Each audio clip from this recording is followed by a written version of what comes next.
Imagino recordarán que las enseñanzas estaban dirigidas para los discípulos. Claro está, los fariseos estaban escuchando.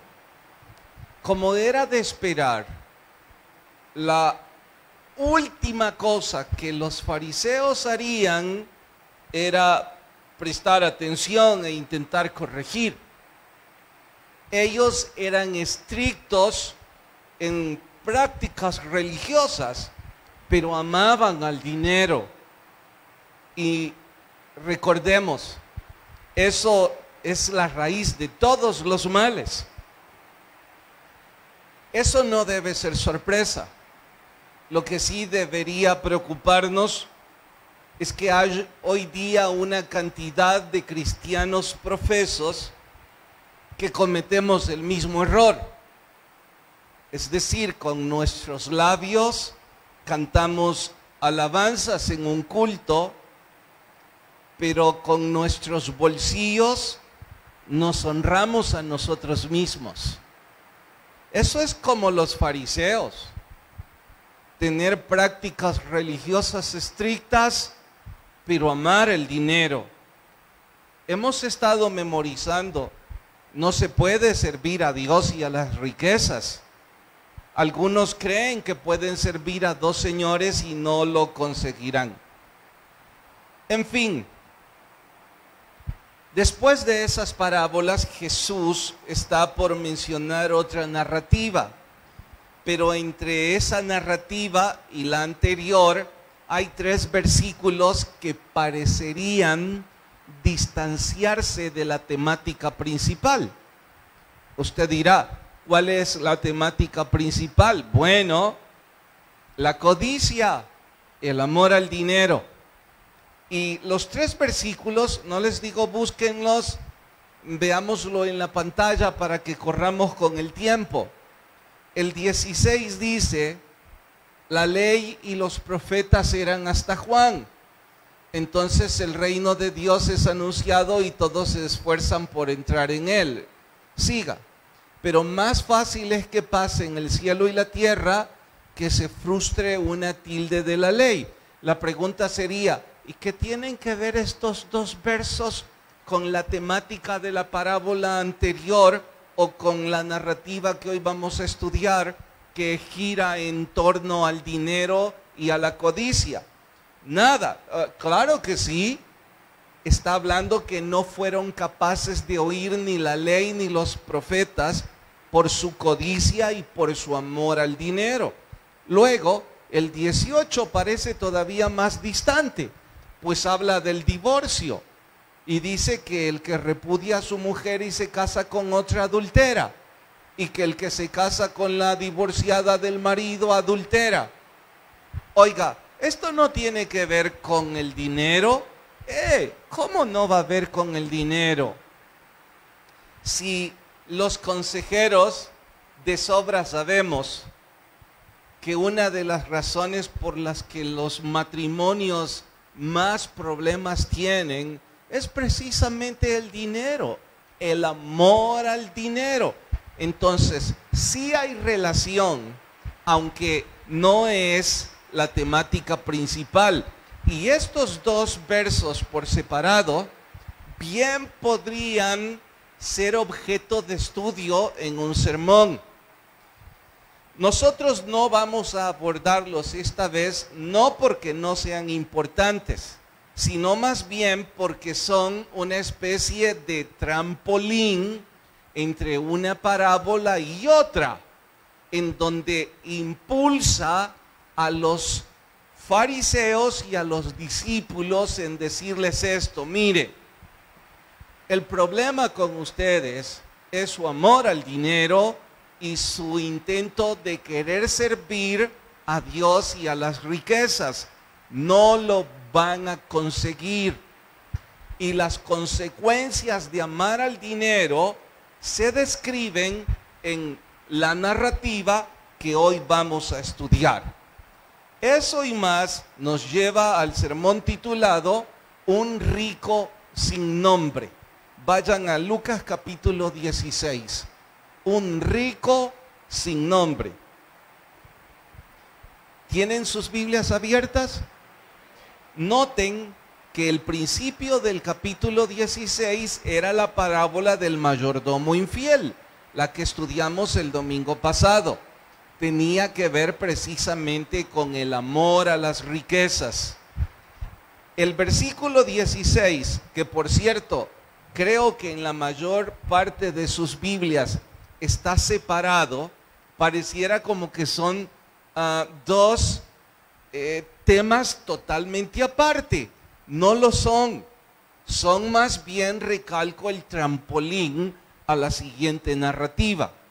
El verso 18 es precisamente la narrativa de nuestro estudio de hoy.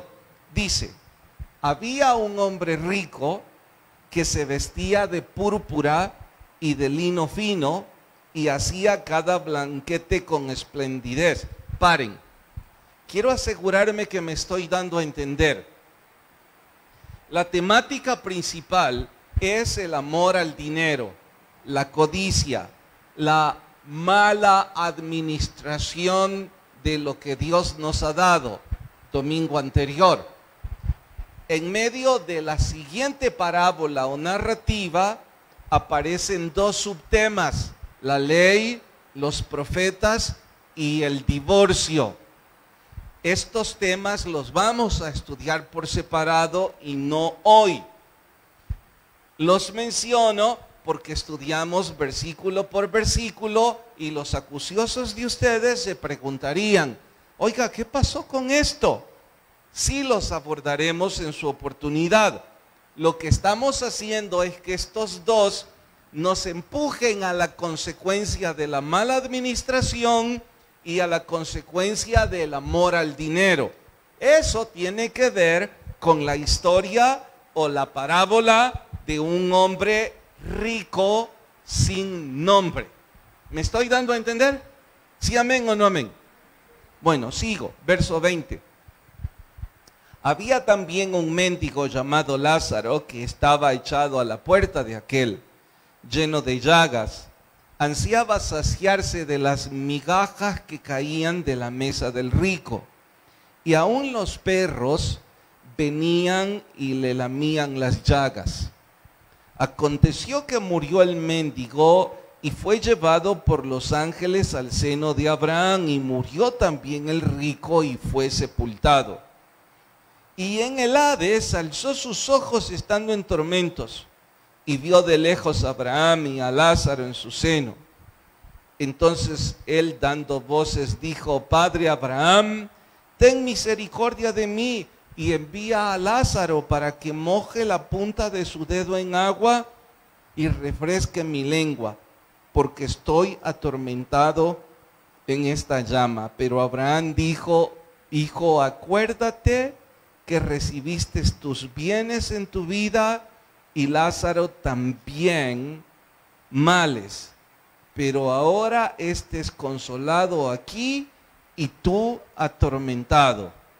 Además de todo esto, una gran cima está puesta entre nosotros y vosotros, de manera que los que quisieren pasar de aquí a vosotros no pueden, ni de allá pasar para acá. Entonces le dijo: te ruego pues, Padre, que le envíes a casa de mi padre, porque tengo 5 hermanos, para que les testifique, a fin de que ellos no vengan a este lugar de tormento. Abraham dijo: a Moisés y a los profetas tienen, óiganlos.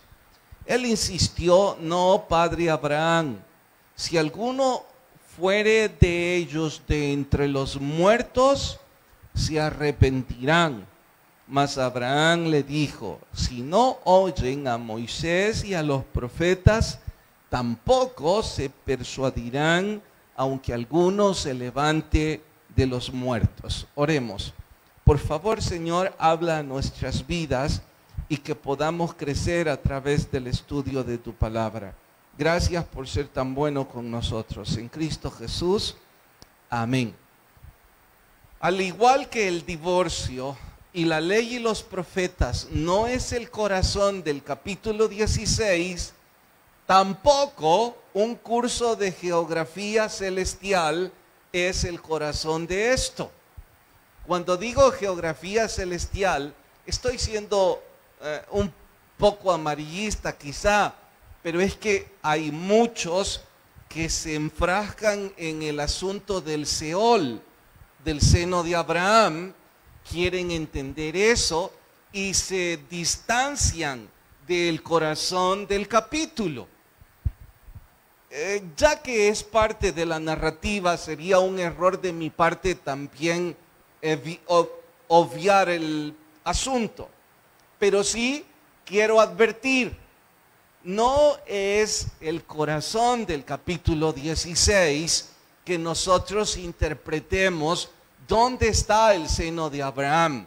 Lo haré para conocimiento genérico, pero la temática sigue el amor al dinero y la codicia. Bueno, haciendo eco de ello, es importante que entiendan que la Biblia narra que el Seol es el lugar de los muertos. Seol es un vocablo que viene del hebreo y que en griego se conoce como Hades. Si quisiéramos traducirlo directo al español, no creo ningún término más apropiado que lugar de los muertos.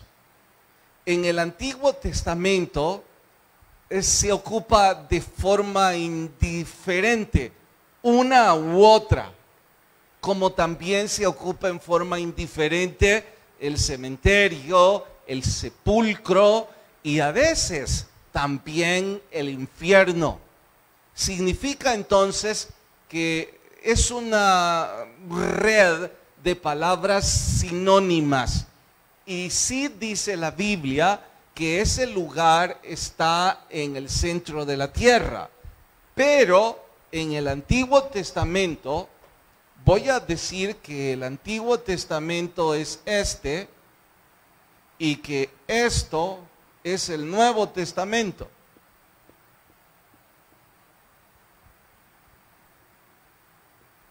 En el Antiguo Testamento había un lugar que se llamaba seno de Abraham.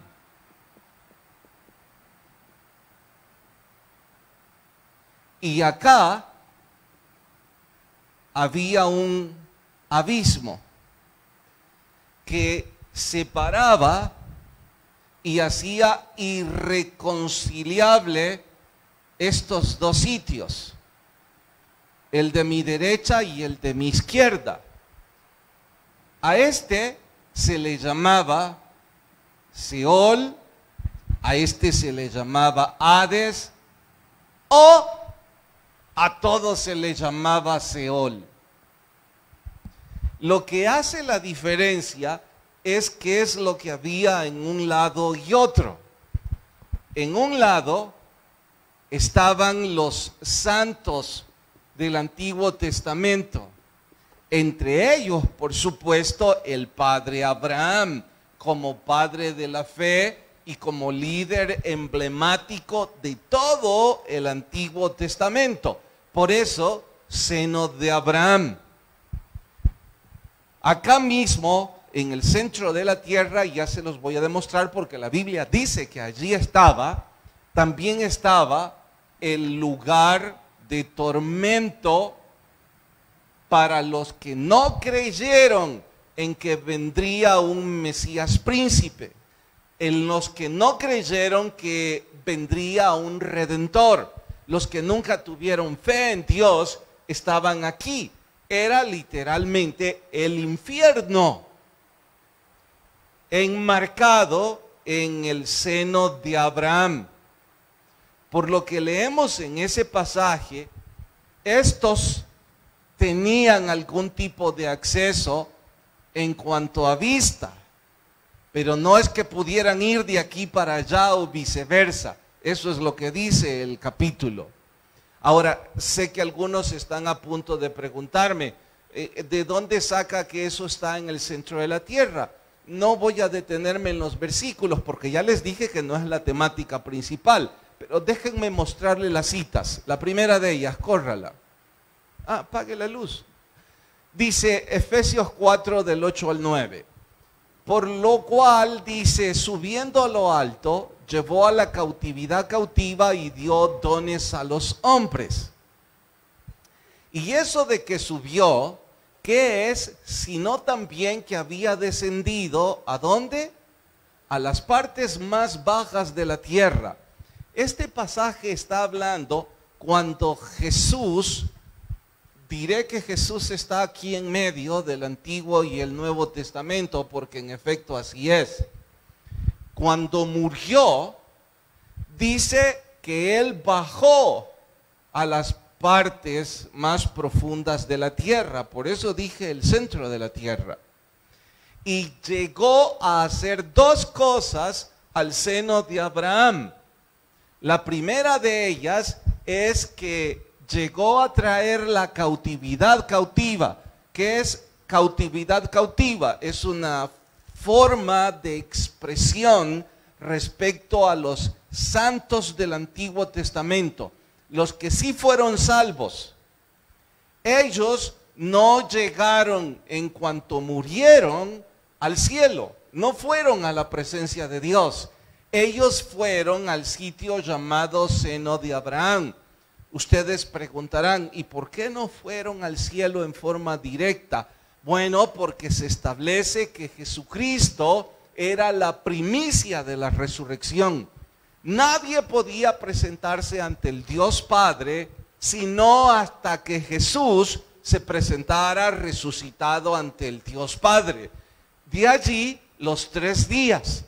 Entonces Jesús baja a traer la cautividad cautiva, los lleva hasta el cielo y el Seol se ensanchó en el centro de la tierra y deja de ser Seol, Hades o seno de Abraham para convertirse en infierno, o que el Nuevo Testamento también le llama Gehenna, que es un término en griego que significa infierno o lugar de tormento por la eternidad.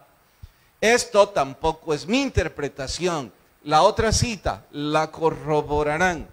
Dice Isaías, por eso se ensanchó su interior, el Seol, y sin medida extendió su boca, y allá descenderá la gloria de ellos y su multitud, y su fausto, y en el que se regocijaba. Recuerden que Fausto está hablando de suntuosidad. Dice que allá descenderá la gloria de la suntuosidad y el lujo de los que pecaron contra Dios en el infierno.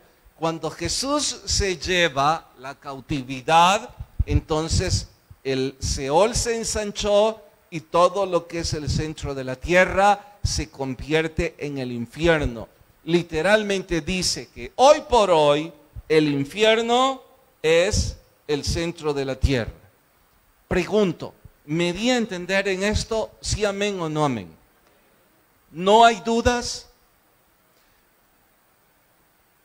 Si algunos quisieran un poco más al respecto, en realidad hay tanto que decir, pero que gira alrededor del mismo asunto, fe.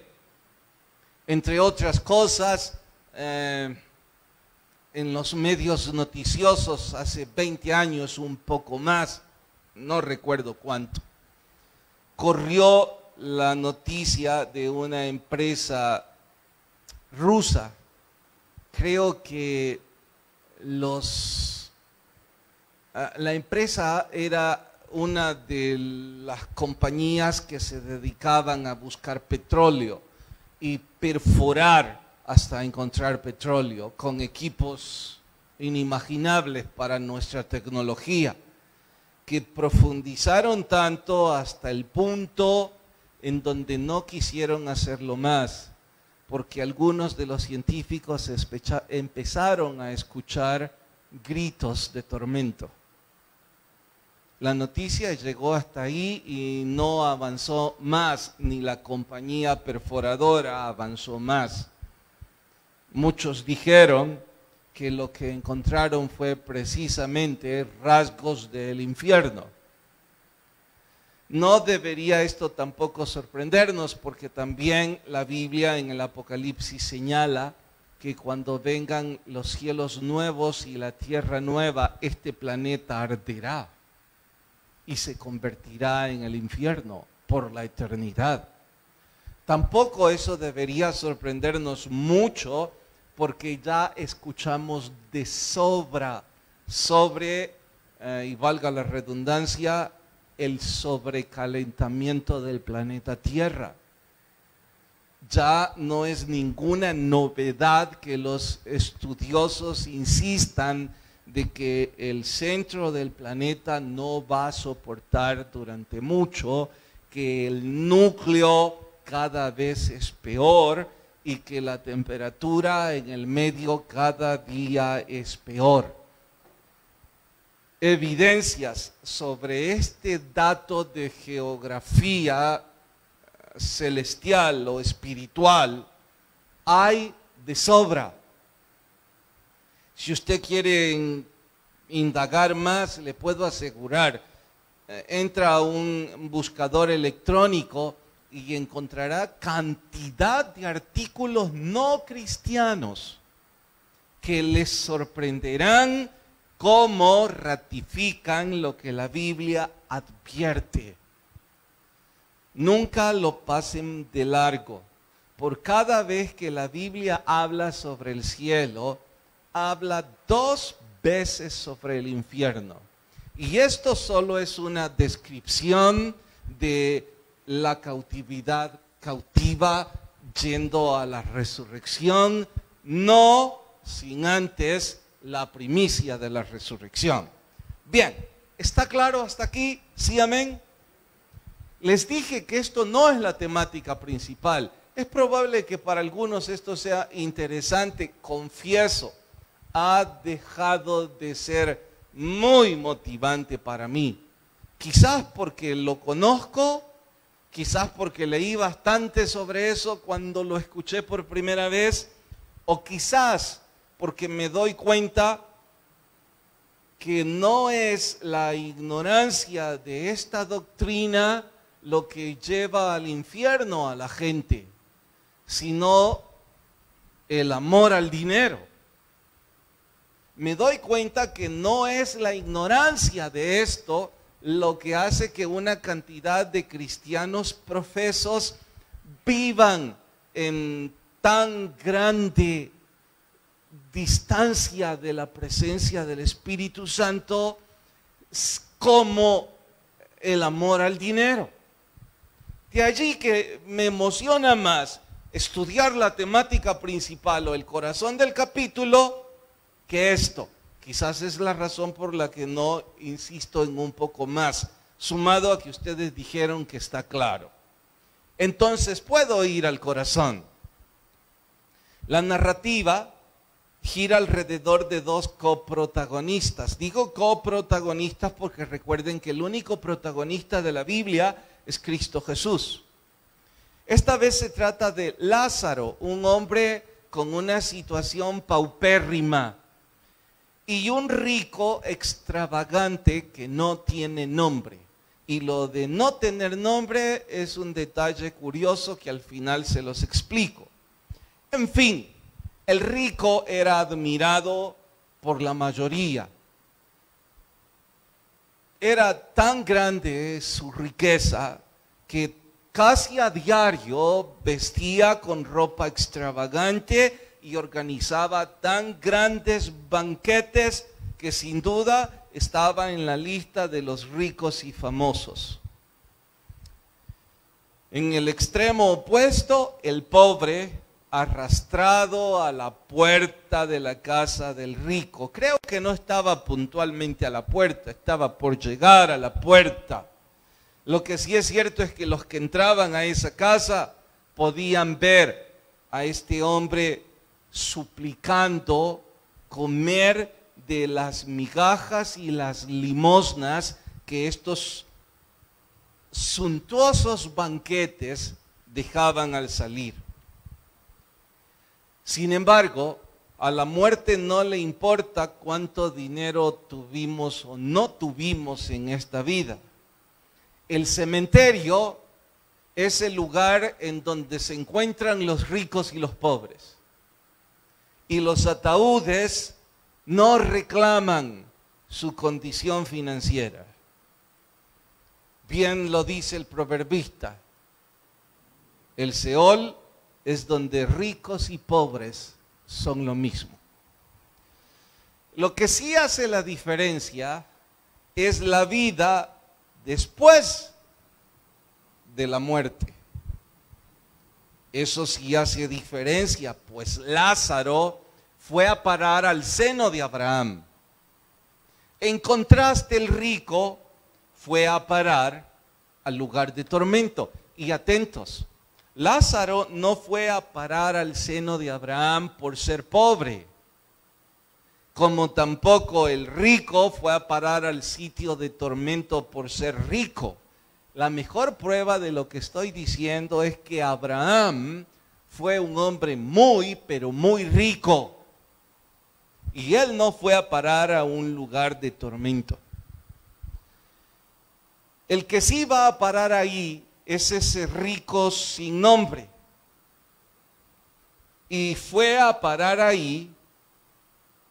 Bueno, antes de decir por qué, creo que es más interesante si ustedes me dicen por qué fue a parar ahí. Pero antes de que ustedes me respondan, quiero terminar la narrativa.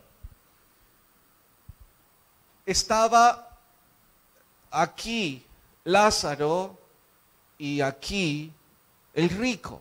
Este estaba siendo atormentado.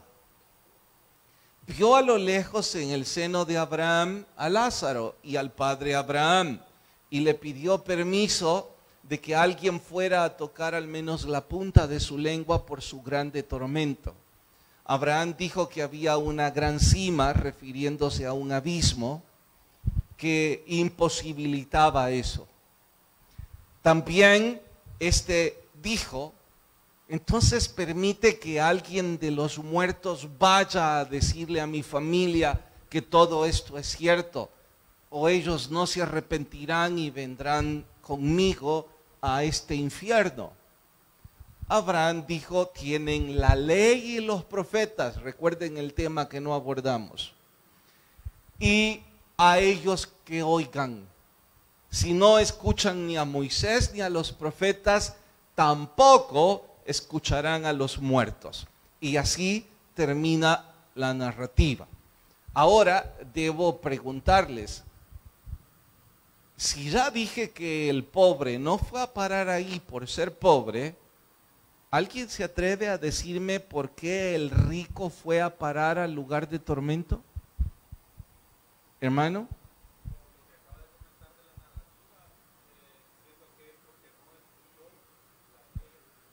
Porque él nunca tuvo temor de Dios.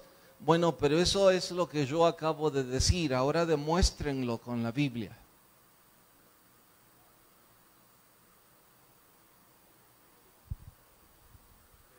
¿Alguien quiere demostrar con la Biblia por qué el rico sin nombre fue a parar al lugar de tormento? Hermano, ¿cómo sabe usted que él no tenía amor a su prójimo?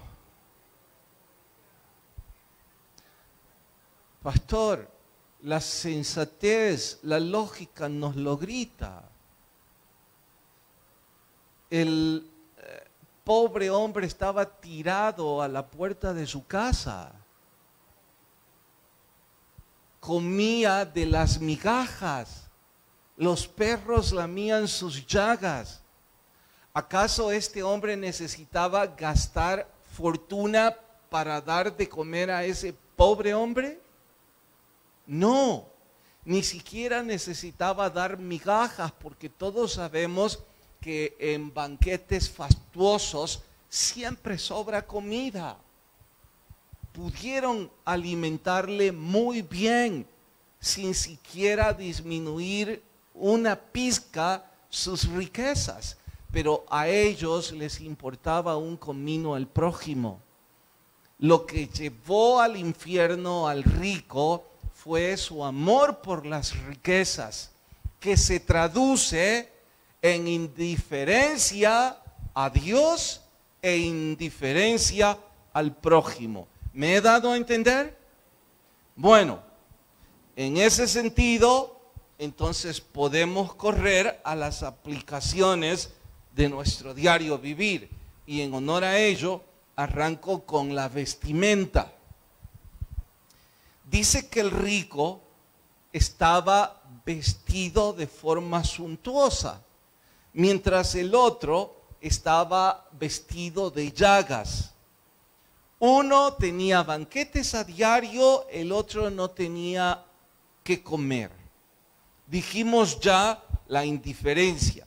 Ahora, contextualizándolo, con frustración he escuchado restaurantes de renombre que prohíben que la comida sobrante del día sea entregada a gente pobre. Ellos la botan. Y hacen eso porque su reputación y su imagen corre riesgo como restaurantes con muy buena imagen.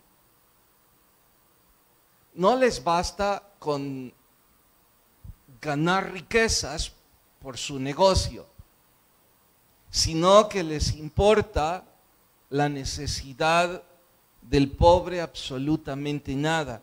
Yo me pregunto, ¿qué les cuesta quitarle cualquier etiqueta a esa comida para regalarla? ¿Qué perderían incluso si contratan a alguien para recoger toda la comida sobrante y llevarla a un refugio y tratar de saciar la necesidad de la gente pobre? Sé que ellos, molestos, responderían: esto se trata de negocio, de imagen. Sí, ya lo sé. El amor al dinero los hace ser indiferentes a su prójimo. Y sé que ellos tratarían de defenderse diciendo: yo no voy a resolver la pobreza en el mundo entero, no es mi culpa. Pare ahí. La pobreza en el mundo es culpa de la mala repartición de las riquezas de este planeta.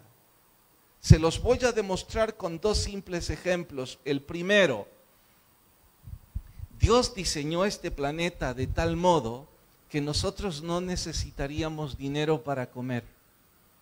Si la tierra estuviera repartida justamente. Pastor, ¿no está exagerando, tratando de describir un mundo utópico? No. Aquellos de ustedes que vivieron en el campo y sus papás o sus abuelos o ustedes criaron gallinas, ¿cierto o no que las gallinas daban suficientes huevos para la familia? Que tenían una parcela de tierra, ¿cierto o no que el cultivo de maíz 1 o 2 o 3 veces al año era suficiente para todo el año? ¿Cierto o no que 2 o 3 vacas eran suficientes para producir leche? Y con eso también podían producir la cuajada y el queso. ¿Cierto o no que los pozos estaban a no más de 8 metros y que los mantos acuíferos eran suficientes para darnos agua potable? ¿Cierto o no que los ríos enriquecían las tierras? ¿Cierto o no que los árboles frutales hacían al mundo disfrutar de un paraíso? Oigan, los que todavía viven en lugares así, ellos viven en un paraíso. Y yo no estoy exagerando nada ahora que estamos produciendo pollos en 5 semanas. Me doy cuenta que estamos produciendo un montón de tomates y un montón de pepinos. También pipianes y no recuerdo qué otra cosa. Ay, rábanos. No necesitábamos mucho para vivir. Nuestros abuelos, mi bisabuelo, no, mi abuelo y mi abuela, ellos criaron 11 hijos. ¿Cuántos eran? Ya salió mi papá. ¿Te acordás, mamá? ¿Cuántos tíos tengo? Tuve 8, 11. Tuve 11 tíos. Y mis abuelos no tuvieron riquezas. Es más, en vacaciones me acuerdo que mi papá y los tíos llegaban a la casa de los abuelos y era una casa pequeña. Hoy como adulto, cuando la he visitado, siempre veo por todas las esquinas y digo, ¿y cómo cabíamos todos aquí? Pero en mi mente son historias hermosas. Cuando dormíamos en el suelo, hacíamos guerras de zapatos. Cuando comíamos con las atoladas de los abuelos, recuerdo que íbamos al terreno de ellos, que había que ir en caballo. Recuerdo que pasábamos por un río y que en las noches asábamos semillas de marañón. Comíamos cuajada, era tan rica, con tortilla tostada. Yo pienso ahora en mis 2 hijos mayores y cuando pienso voy a hacer una comida para toda mi familia nuclear, me salen ya como 10 y digo, no me va a alcanzar.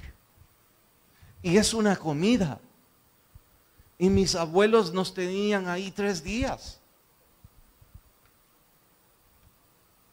Bueno, dirán que estoy siendo demasiado exagerado y los jóvenes estarán, este pastor cuando empieza a hablar de su pasado se vuelve loco.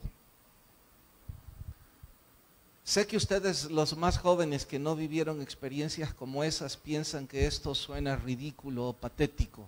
Les puedo asegurar, no hay placer hoy día descrito que pueda compararse con algo como lo que vivimos en ese entonces.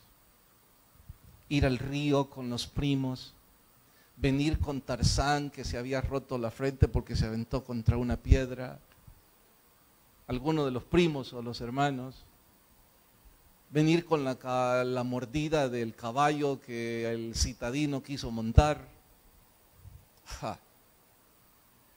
subirse en un palo de jocotes, pitarría y cortarlos. Un montón de ustedes ni siquiera saben de qué estoy hablando. En fin,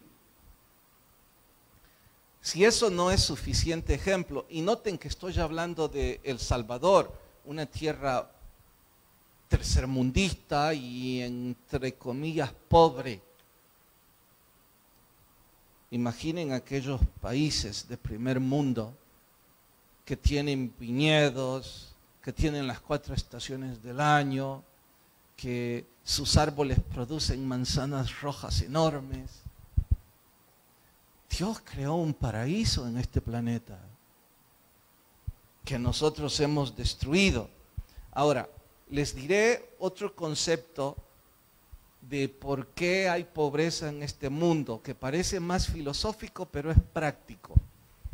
Dios diseñó 2 fiestas para imposibilitar la mala distribución de las riquezas o la distribución injusta de las riquezas de este planeta. Esa fiesta se llamó, número 1, año sabático.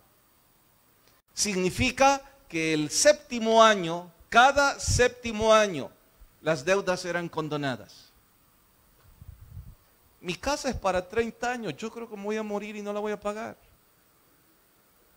Pero la ley de ese entonces era 7 años y deudas condonadas. Y luego, cada 7 veces 7, es decir, en el año 50, estaba el año del jubileo. Ese obligaba a los que habían hipotecado, a los que habían dado garantía prendaria, a los que habían prestado dinero, a los que habían dado esclavos, todo regresaba a sus dueños originales. absolutamente todo. Eso era la ley de Dios. Y de esa forma se garantizaba la justa distribución de las riquezas. ¿Saben cuántas veces el pueblo de Israel la cumplió? Nunca. ¿Saben por qué? Exacto, por el amor al dinero y a las riquezas.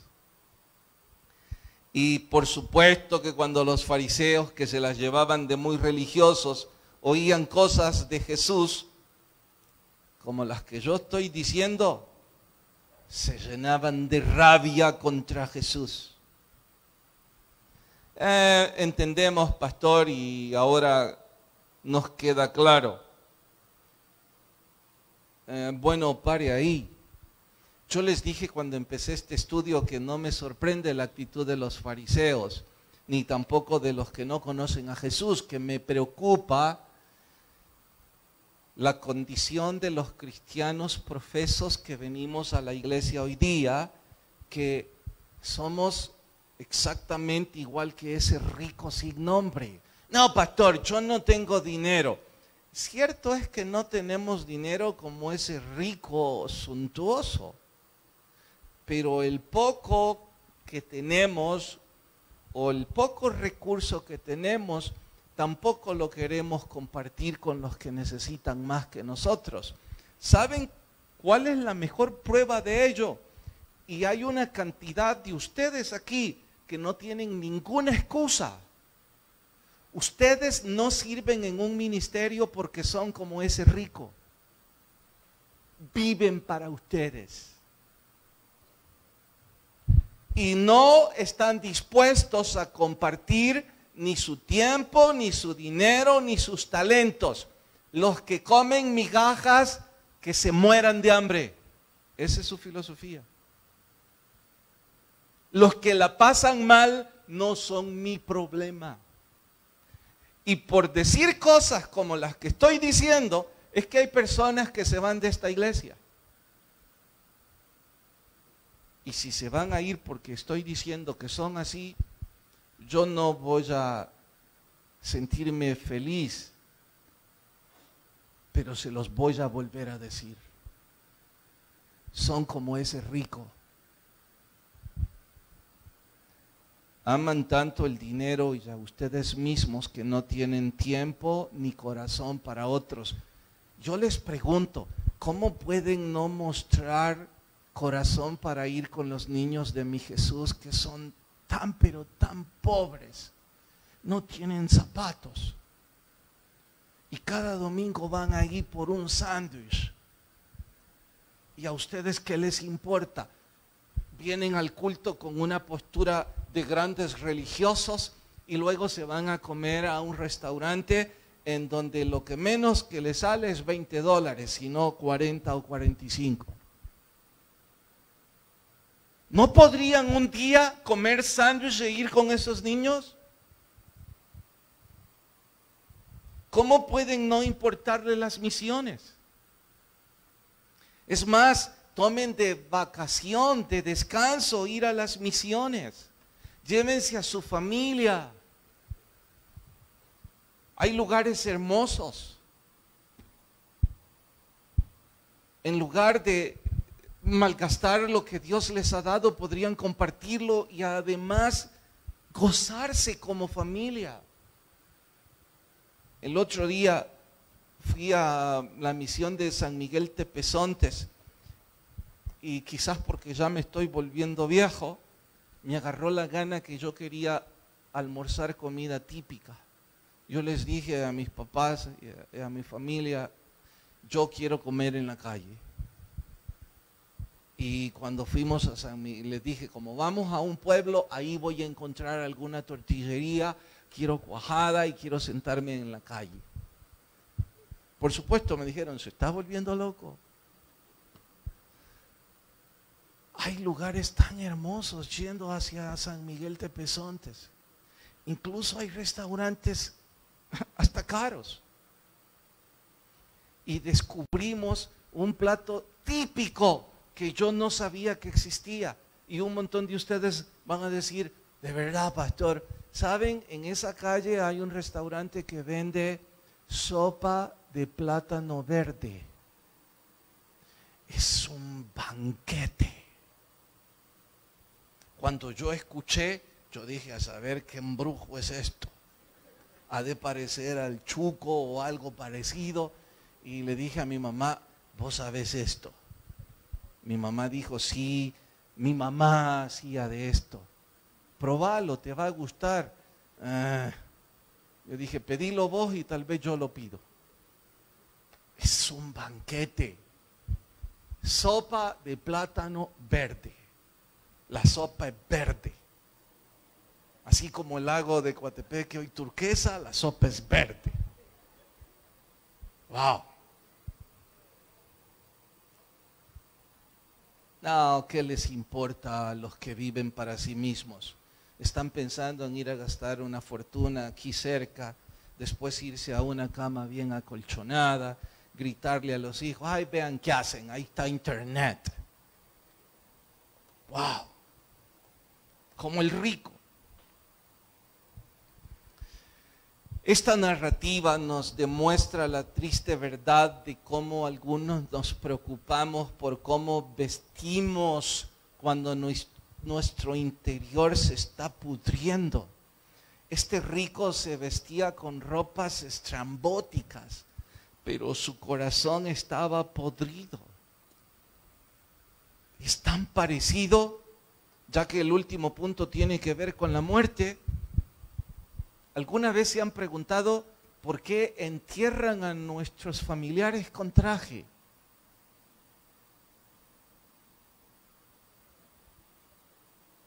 Los trajes son caros.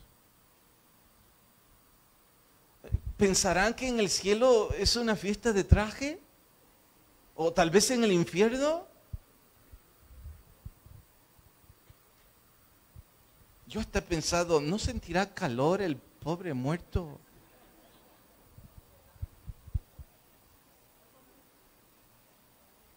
La gente le preocupa cómo lucen por fuera, pero no la pudrición que llevamos dentro. Así lucen algunos de nuestros hogares. Los muebles caros, bonitos, con un plasma de no sé cuántas pulgadas, internet de alta velocidad, pero un matrimonio resquebrajado, podrido. Nuestros hijos en universidades caras y algunos hasta con coche, pero no tienen ningún temor de Dios, luciendo para la gente elegantes pero podridos espiritualmente. Papás, miren, yo no he sido un buen padre, yo me siento avergonzado de lo que yo he sido, entonces no voy a decir que voy a darles un consejo por experiencia. Lo que diré es por la Biblia y por la experiencia de mis papás. Yo agradezco a Dios que mi papá me obligó a ir a la iglesia, literalmente. Yo que me la llevaba de cuestionar todo, lo he contado cientos de veces, una de esas veces le dije, papá, deme una explicación de por qué yo debo ir a la iglesia, y me sacó un cincho de este tamaño. Era una explicación fabulosa. Entonces así empecé a venir a la iglesia y lo diré hasta que me muera. Papá, gracias porque me obligaste. Porque un bendito día, aunque venía de mala gana, un bendito día su espíritu tocó mi vida. Si usted, papá, hubiera sido un padre con flojera, que deja que su hijo haga lo que le venga en gana, así como soy, dudo que estuviera vivo a esta altura. Y mi eternidad estaría en el infierno, así que gracias por haberme obligado. Con el correr de los años y siendo yo papá, también fue difícil con mis hijos mayores, una época en que ellos no querían nada con el Señor. Y yo me angustiaba porque sabía que si ellos no amaban al Señor iban a ir al infierno. E hice todo lo que se me ocurrió y no conseguía resultado. Así es que una de esas veces dije, bueno, voy a hacer lo que mi papá dijo. Y como ya eran un poco mayores, les dije, si no quieren ir a la iglesia y no quieren servir al Señor, se pueden largar de esta casa. Y me quedé pensando después afligido, ¿y si se largan? La verdad es que ambos, Carlos y Vane, vinieron durante muchos meses porque los traje obligados. Y les privé de cualquier privilegio que yo pudiera darles si no se lo ganaban sirviendo a Dios. Yo no veo cómo ustedes como papás que aman a sus hijos les pueden dar mesadas altas, pagar universidades caras, darles coche, darles ropa cara y no condicionarlos. No puede ser. Y si piensan que soy un exagerado, y sé que algunos hijos me están viendo con cara, ese hombre sí está loco. ¿Saben que Carlos, él aprendió a manejar? Creo que le di el carro por primera vez a los 12 años y luego mi papá, sin mi permiso como abuelo consentidor, le terminó de enseñar. Él a los 13 años manejaba muy bien. Así es que fue cuando se me ocurrió.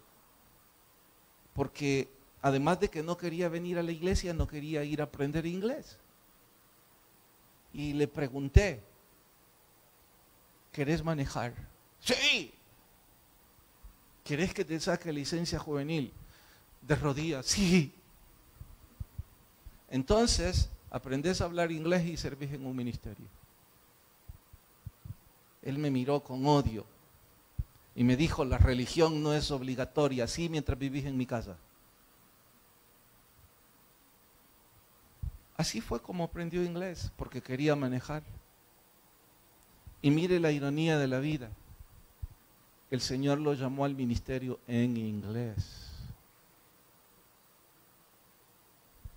Así es que digo, de todas las cosas que he hecho mal, no tolerarles a mis hijos no estaba en la lista. No es importante tener un coche bonito y una casa linda, porque ese es el exterior, si nuestro corazón está podrido. Y yo no estoy en posición de decirles a ustedes cómo educar a sus hijos. Ya bastantes líos tengo con los míos, sin decir que la tercera me ha salido de la más adelantada que los dos primeros. ¿Cómo que amén? Finalmente, ay, el tiempo se me fue. Hubieran hecho que hiciera así el rojo.